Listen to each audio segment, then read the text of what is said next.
Welcome to this Introduction to the Master Program in Media, Culture and Society. Let me start by introducing myself. I'm Isabel Awad, the proud coordinator of this Master Program. I'm originally from Chile, where I worked as a journalist. I then moved to the US, where I obtained my PhD, and later to the Netherlands, where I've been living for more than a decade. If you decide to enroll in the program, you will also meet me as a lecturer in some of the courses. Now, let's consider the three key components in this master program: media, culture, and society. Maybe at some point this was a creative combination. But today, is it even possible to talk about culture and society without talking about the media? Here's a challenge for you. Can you think of any cultural, social phenomenon that is not directly related to the media? Here are some keywords to illustrate what I mean. With media, we refer to some of the most influential old and new technologies in human history. Today, we also necessarily refer to globalization. Think, for example, about Hollywood and Bollywood, Google, Instagram, global brands. We know that not everyone's experiences on these platforms and with these brands are the same. When we study media, we pay close attention to audiences, in plural, in their diversity and complexity. We also zoom into specific members of those audiences and on producers of that content, both as citizens and as consumers. Think about yourself, your political and social views and how you express them. Consider also your work, today's work, and how you envision your work in the future. Think about what you do in your leisure time.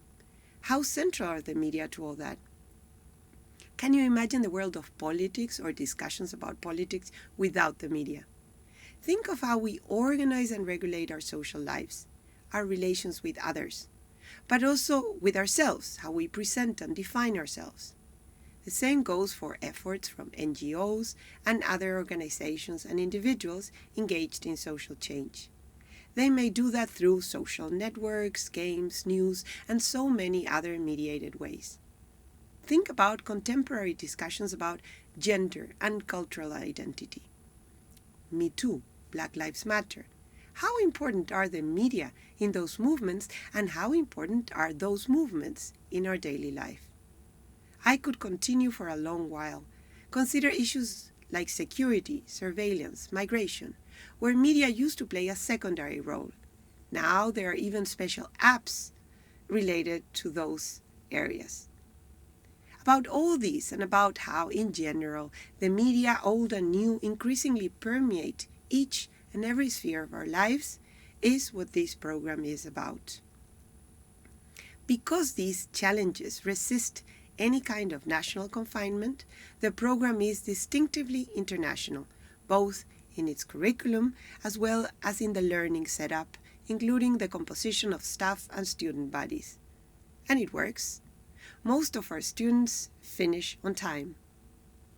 There are also frequent guest lectures that add even more diversity and novel perspectives to the program.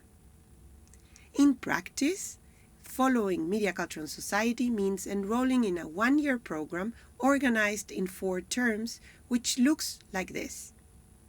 Already in Block 2, students can explore their own interest by choosing among elective seminars with titles such as Digital Media and Cultural Identities, Marketing Media and Entertainment, Participating Audiences, Creative Labor, Media Policies and Markets, Digital Research Methods.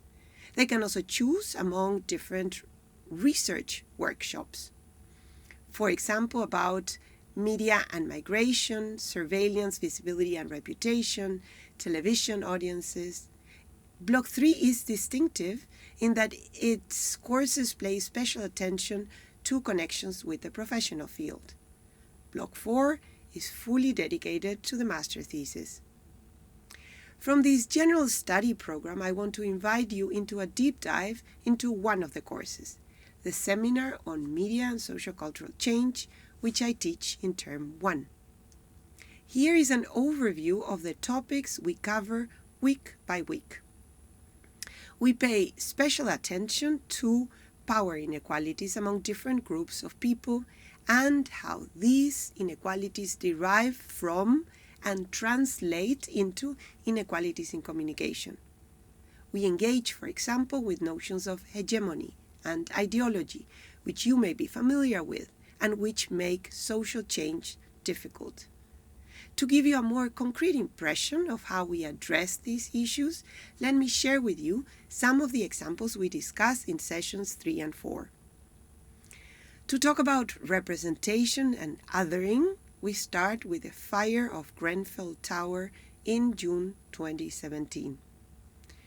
Grenfell Tower is, or was actually, located in London, not so far from a particularly wealthy neighborhood in one of the wealthiest cities in the world, an area with several embassies and department store Harrods.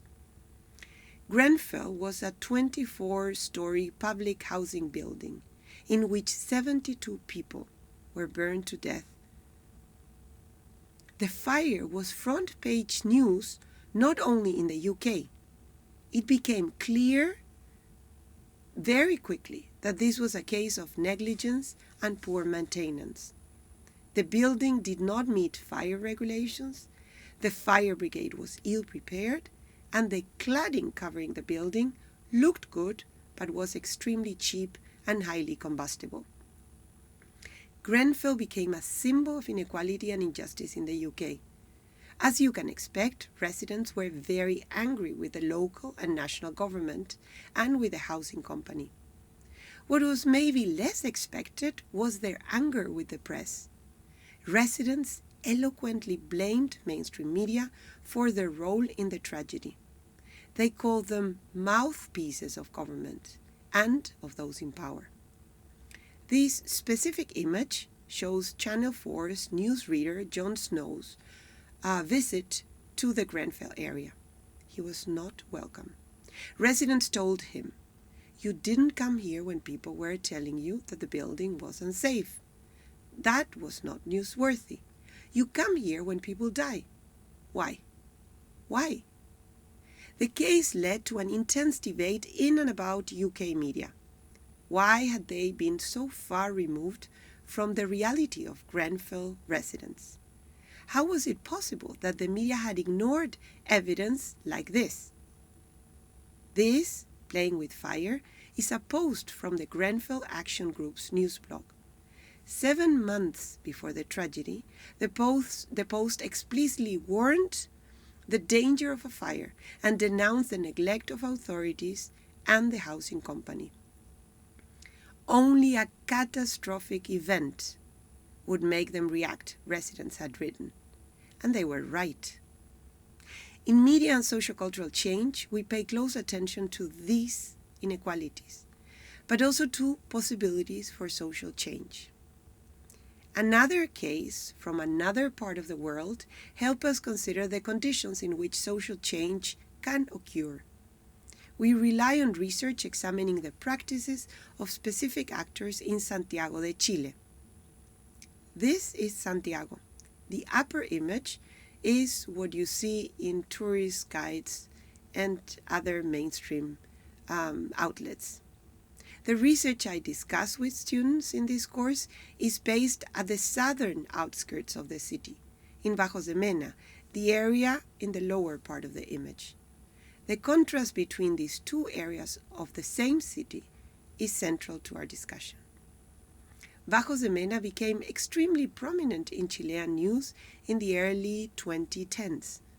Research I conducted among some of the journalists responsible for this news coverage and Bajos de Mena residents at the time enables us to discuss the role that these actors played and can play in the news coverage of poverty.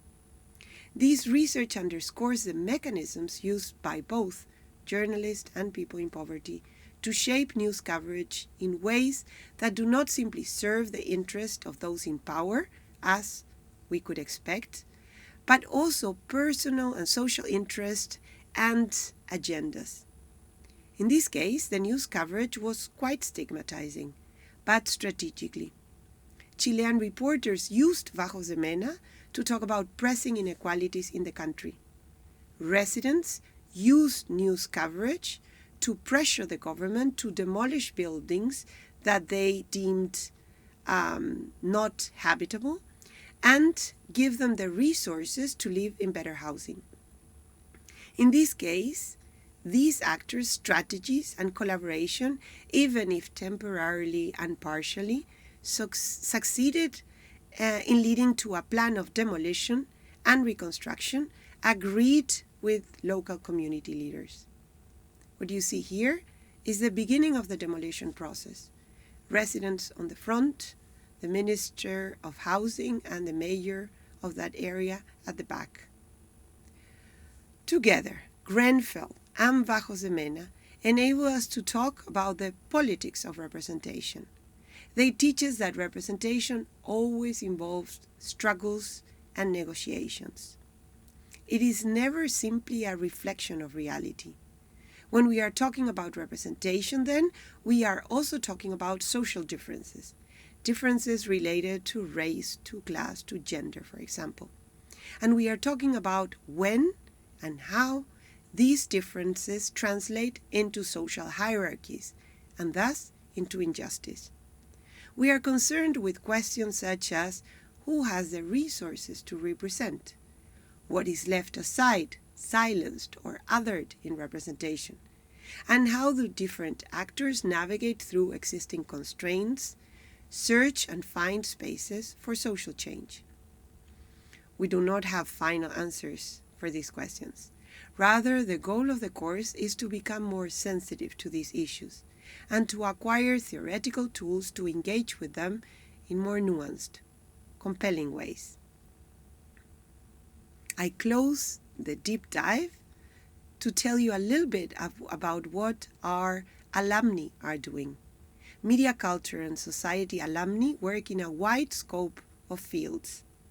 These logos here point to some of the organizations where their expertise has been much welcome.